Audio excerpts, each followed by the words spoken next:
Here are 4 rules or principles that can help women in their relationships with men. Number 1, learn about men from other men and not your female peers. Before Esther, there was Vashti, and before the king chose Esther, there were many other women that the king could have chose. And they all did things that Esther didn't do. And one of the reasons Esther was different than all of these other women was because of the influence she allowed other good men to have in her life. The first man that had a major influence in her life was Mordecai. So Esther became an orphan. Her parents both died, and so she had an older cousin. A lot of people think it was her uncle, but really it was her older cousin. And Mordecai took care of her like she was his own daughter. So he adopted her basically. Esther 2:20 states, "For Esther obeyed Mordecai just as when she was brought up by him." Next, when Esther was brought into the king's harem, there was a eunuch who was in charge of the women there named Haggai. So when the women would go to the king for him to assess her and see if there was this connection because he was looking for a new queen, the women were able to take anything to the king that they wanted to. And they just kind of came up with their own ideas, listened to each other, and did whatever they were going to do. But Esther listened to Haggai. It says she asked for nothing except what Haggai, the king's eunuch, who had charge of the women, advised. The pull for all humans, including women, is to follow our peers. There is safety in our minds when we're following people who are in the same season as us. But to really understand other men, you have to get outside of the collective thought that young women or just women your age tend to have.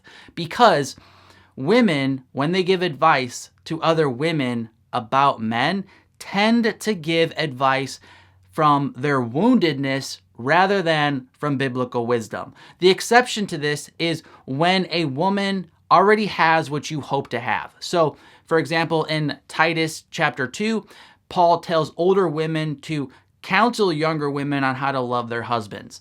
And so if a woman has what you want, then by all means, listen to the advice she gives. But it is unwise to listen to other women who don't have what you want. So like Esther, if you really want to know about men, one of the best sources of information is to listen to good men. There are good men who will teach you about men. Hopefully you have a father figure in your life, but if you don't, there are pastors, there are, older married men who can sit with you with their wife and counsel you about how young men are or how men their age are. And so you really want to be listening to what men are saying about men, because just like you know about women in ways that other men don't, men know about men in ways that women don't. Number 2, always rely on God and not any man. So I want to balance out point 1. While Esther certainly did listen to godly men or good men in her life, she also wasn't a mindless drone just following orders from the men in her life. And you certainly want to avoid that. You always want to defer to God himself. For example, once Haman, the enemy of the Jews, tricked the king into killing all the Jews or trying to kill all the Jews, Mordecai went to Esther and he told her a plan that he wanted her to do. And while she did end up listening to Mordecai's plan, she had her own take on it as well and told Mordecai what to do. She said to him, "Go gather all the Jews to be found in Susa and hold a fast on my behalf, and do not eat or drink for 3 days, night or day. I and my young women will also fast as you do. Then I will go to the king, though it is against the law, and if I perish, I perish." Mordecai then went away and did everything as Esther had ordered him. Now we have Esther ordering Mordecai and Mordecai listening. And this is a great example of how a godly woman knows that she still has authority over herself. This was her choice to risk her life. And Mordecai was encouraging her to do that, but she was still the one who got to make that choice. And she then told him what she wanted him to do to help her in this situation. And again, that's a great example of how you don't want to just be a mindless drone. You're responsible for you. You have authority over yourself, and you have to ultimately make decisions that affect your life like Esther did. But to come back to the main point here, she not only told people what to do and listened to the advice of other men and all of these things, really she was relying on God. Because when you look at the details of the story, she was going to the king to request his favor and protection over the Jews. And there was a law at that time. If she went there and he didn't want her there, he could kill her. And so instead of appealing to the king, what did she do? She appealed to God. She held a fast because she knew that ultimately God was the one who had control of this situation. Proverbs 21 verse 1, the king's heart is a stream of water in the hand of the Lord. He turns it wherever he will. So likewise, if you want to live like Esther in relationships, you have to remember that God is ultimately the one in control. This will bring peace to your life, and it will also give you practical steps to take as you follow him and not worldly advice. Number 3, it's better to go to the man uninvited rather than not go to the man when invited. So when you read the book of Esther, there's this ironic comparison between Vashti and Esther. So in the beginning of the book, Vashti gets into drama because she doesn't come to the king when invited. Now, Esther has drama because she needs to go to the king when uninvited. So it's really the polar opposites. Now, for both women, there was a rule that you didn't want to break. So for Vashti, obviously, if you refuse the king's order to come, that's extreme disrespect, and you then receive the wrath from the king. On Esther's part, if you go to the king uninvited, he has to hold out his golden scepter to you, and if he doesn't, you die instantly. So both women were faced with difficult choices.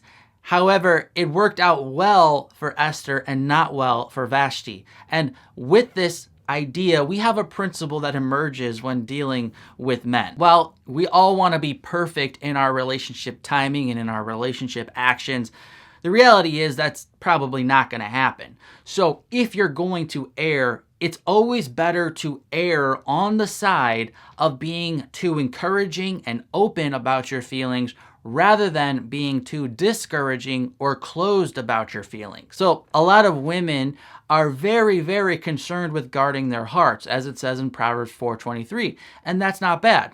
All Christians should be obeying what the Bible says about guarding their hearts. But the emphasis on guarding your heart often overshadows the idea and truth that you have to open your heart to be able to let someone in and have true love. So for example, there's that phrase running throughout the Song of Solomon, do not awaken love until it so desires.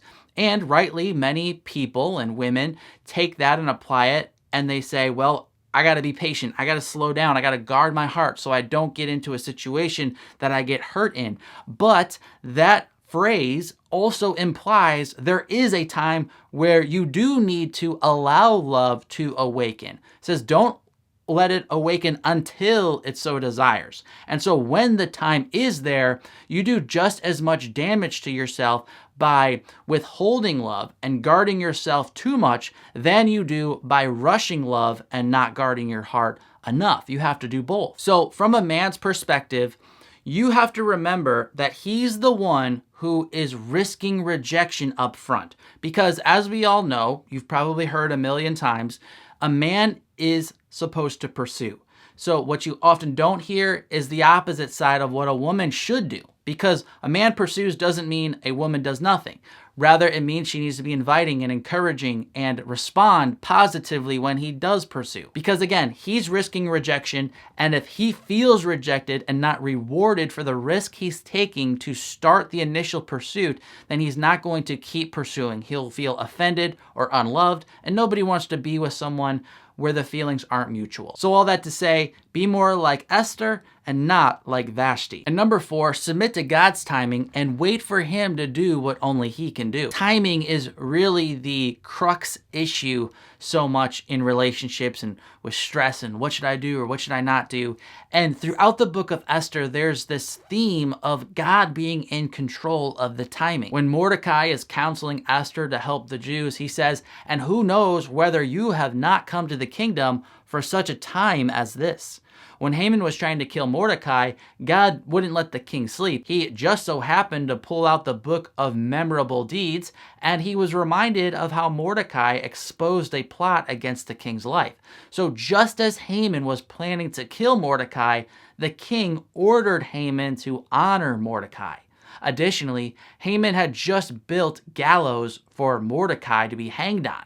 Once Esther exposed Haman as the enemy of the Jews, the king ordered Haman to be hanged on the very gallows he just made for Mordecai. The point is, God is in control of timing. And when it comes to relationships, we have to apply this same truth, this same principle.